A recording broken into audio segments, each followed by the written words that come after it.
கீழ்ப்படிதலுக்கு மாதிரியான ஆண்டவராகிய இயேசு கிறிஸ்துவின் நாமத்தில் உங்கள் யாவருக்கும் என் வாழ்த்துக்கள். இன்றைய தியானத்தின் தலைப்பு அறிவா கீழ்ப்படிதலா, நாலேஜ் ஆர் ஒபீடியன்ஸ். வாசிக்க வேண்டிய வேத பகுதி 2 பேதுரு 1 அத்தியாயம் 5 முதல் 12 வசனங்கள். இப்படி இருக்க நீங்கள் அதிக கவனம் உள்ளவர்களாய் உங்கள் விசுவாசத்தோட தைரியத்தையும், தைரியத்தோட ஞானத்தையும், ஞானத்தோட தன்னடக்கத்தையும், தன்னடக்கத்தோட பொறுமையையும், பொறுமையோட தேவ பக்தியையும், தேவ பக்தியோட சகோதர சிநேகத்தையும், சகோதர சிநேகத்தோட அன்பையும் கூட்டி வழங்குங்கள். இவைகள் உங்களுக்கு உண்டாயிருந்து பெருகினால் உங்களை நம்முடைய கர்த்தராகிய இயேசு கிறிஸ்துவை அறிகிற அறிவிலே வீணரும் கனியற்றவர்களுமாய் இருக்க விடாது. இவைகள் இல்லாதவன் எவனோ அவன் முன் செய்த பாவங்கள் அற தான் சுத்திகரிக்கப்பட்டதை மறந்து கண் சொருகி போன குருடனாயிருக்கிறான். ஆகையால் சகோதரரே, உங்கள் அழைப்பையும் தெரிந்து கொள்ளுதலையும் உறுதியாக்கும்படி கவனமாயிருங்கள். இவைகளை செய்தால் நீங்கள் ஒருபோதும் இடறி விடுவதில்லை. இவ்விதமாய் நம்முடைய கர்த்தரும் இரட்சகருமாகிய இயேசு கிறிஸ்துவனுடைய நித்திய ராஜ்யத்திற்கு உட்படும் நுழைவு உங்களுக்கு பரிபூர்ணமாய் அழைக்கப்படும். இது நிமித்தம் இவைகளை நீங்கள் அறிந்தும், நீங்கள் இப்பொழுது அறிந்திருக்கிற சத்தியத்திலே உறுதிப்பட்டிருந்தும், உங்களுக்கு இவைகளை எப்பொழுதும் நினைப்பூட்ட நான் அசதியாய் இருக்க மாட்டேன். இன்றைய மனப்பாட வசனம் ஏசாயா 53 அத்தியாயம் 11 வசனம். நம்ம எல்லாருக்கும் தெரிந்த பிரியமான மேசியாவினுடைய பாடுகளை குறித்த ஒரு அத்தியாயம். அதிலே 11 வசனம், என் தாசனாகிய நீதிபரர் தமது அறிவினால் அநேகரை நீதிமான்களாக்குவார். By his knowledge my righteous servant will justify many. அறிவா கீழ்ப்படிதலா. C.F. ஸ்வார்ட்ஸ் என்று பெயர் பெற்ற ஐயர் அவர்கள் ஹாலே பல்கலைக்கழகத்தில் விரிவுரையாளராக பணியாற்றி கொண்டிருந்த பொழுது ஆண்டவர் அவரை திருப்பணிக்கென்று அழைத்தார்.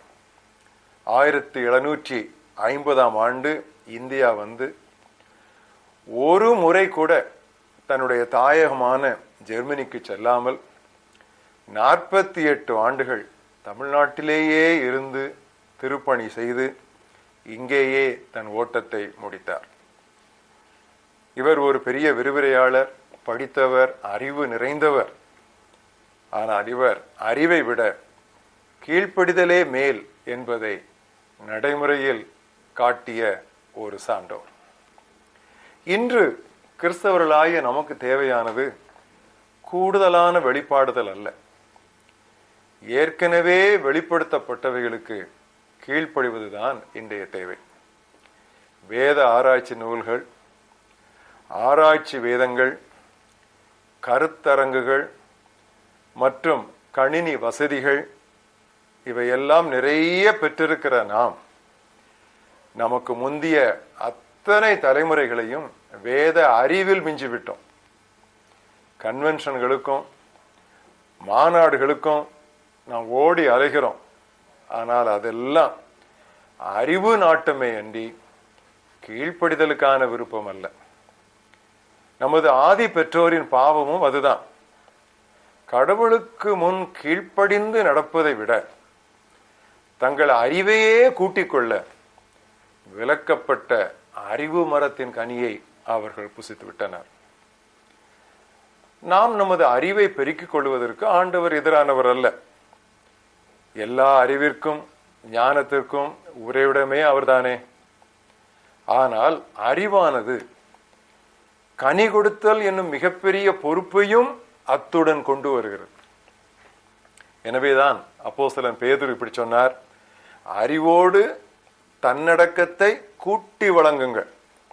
அப்படி இல்லை என்றால் கிறிஸ்துவை அறிகிற அறிவிலே நாம் வீணரும் கனியற்றவர்களுமாய் இருப்போமாம். பழமே இல்லாது வெறும் இலைகள் மட்டுமே நிறைந்திருக்கிற மரங்கள் பெருவாரியாக இருப்பதே இன்றைய கிறிஸ்தவத்தின் சாபம், சோகம். நமக்கு வேதம் எவ்வளவு தெரியும் என்பதில் நாம் பெருமை அடித்துக் கொள்கிறோம். ஆனால் நாம் வேதத்திற்கு எவ்வளவு கீழ்ப்படுகிறோம் என்று கணக்கெடுக்கும் காலம் இது.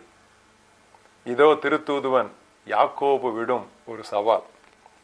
உங்களில் ஞானியும் விவேகியும் ஆனவன் தனது நற்செயல்களை நன்னடத்தையினால் காட்டட்டும்.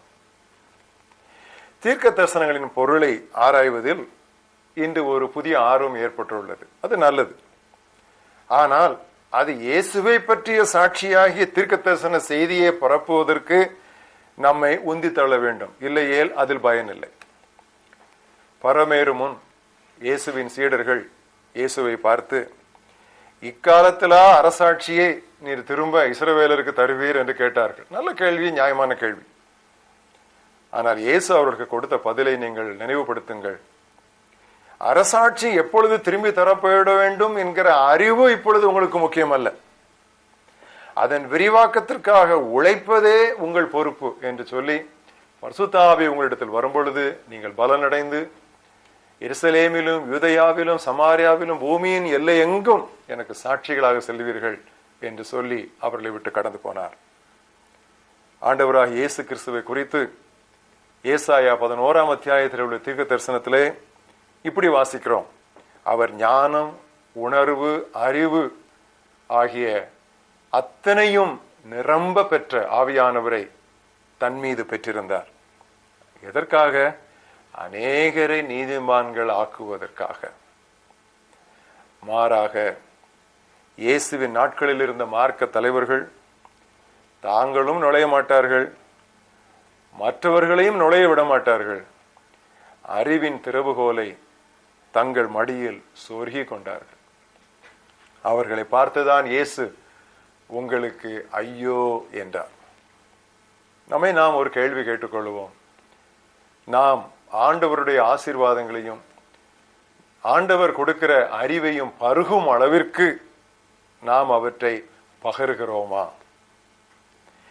பெற்ற அளவிற்கு ஏற்ற அளவு கீழ்ப்படிந்தால்தான் ஆண்டவர் நமக்கு இன்னும் கூடுதல் ஆசீர்வாதங்களையும் கிருபைகளையும் தந்து கொண்டே இருப்பார்.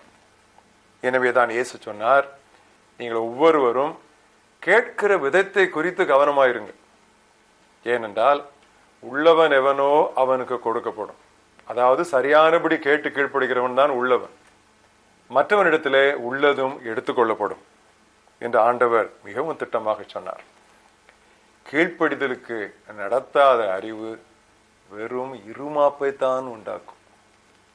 Knowledge that does not lead to obedience will only fill us with arrogance. இந்த நாளின் மனன வசனத்தை திரும்ப நினைவுபடுத்தி இயேசு கிறிஸ்துவை நம்முடைய கவனத்திற்கு முன்னால் கொண்டு வருவோம். என் தாசனாகிய நீதிபர் பிதாவானவர் இயேசுவை குறித்து கொடுத்த தீர்க்க தரிசன சாட்சி. என் தாசனாகிய நீதிபர் தமது அறிவினால் அநேகரை நீதிமான்களாக்குவார். இயேசுவை அறிய வேண்டும், தேவனை அறிய வேண்டும். அந்த அறிவின் நாட்டம் அவரை அறிவிக்கிறதிலும் தீவிரமாக காணப்பட வேண்டும். ஜெபம் செய்வோம். நல்ல ஆண்டவரே, நீர் எங்களுக்கு உம்முடைய ஞானத்தை, உம்முடைய அறிவை அவ்வப்பொழுது உம்முடைய திருவசனங்கள் மூலமாக, உம்முடைய ஆவியானவர் மூலமாக அருளி செய்கிறதற்காக நாங்கள் உமக்கு நன்றி சொல்கிறோம். ஆனால் ஆண்டவரே, எங்களுக்கு தெரிந்த அளவு, எங்களுக்கு வெளிப்படுத்தப்பட்ட சத்தியங்களின் அளவுக்கு நாங்கள் கீழ்ப்படியவில்லை. ஆண்டவரே, எங்கள் மேல் இரக்கமாயிரும். கர்த்தாவே, எங்களுடைய வாழ்க்கையை சற்று திரும்பி பார்த்து நீர் எங்களுக்கு வெளிப்படுத்திய கட்டளைகள், பிரமாணங்கள், நியாயங்கள், நியமனங்கள் இவற்றில் எத்தனைக்கு நாங்கள் கீழ்ப்படிந்திருக்கிறோம், எத்தனை கவனியாவது கவலை இல்லாமல் நாங்கள் மறந்துவிட்டோம் என்று நாங்கள் கணக்கெடுக்க எங்களுக்கு உதவி செய்யும். கர்த்தாவே, ஒவ்வொரு நாள் காலையிலும் நீர் எங்களுக்கு சொல்லிக் கொடுக்கிற பாடங்களை அந்த நாளிலே நாங்கள் கடைபிடிக்கிறோமா என்று சொல்லி இரவிலே படுக்கைக்கு போவதற்கு முன்பதாக நாங்கள் ஆராய்ந்து பார்க்க உதவி செய்யும். இந்த நாளிலே எங்கள் முன்னால் வைக்கப்பட்ட இந்த கேள்வி, அறிவா கீழ்ப்படிதலா என்பது எப்பொழுதும் எங்கள் காதுகளிலே துணித்துக் கொண்டே இருக்கும், துணித்துக் கொண்டே இருக்கட்டும். அதற்கு ஆவியானவர் எங்களுக்கு ஒத்தாசை செய்வீராக. ஒப்பு தருகிறோம், அடிபணிகிறோம், அர்ப்பணிக்கிறோம். இயேசுவின் நாமத்தில் பிதாவே.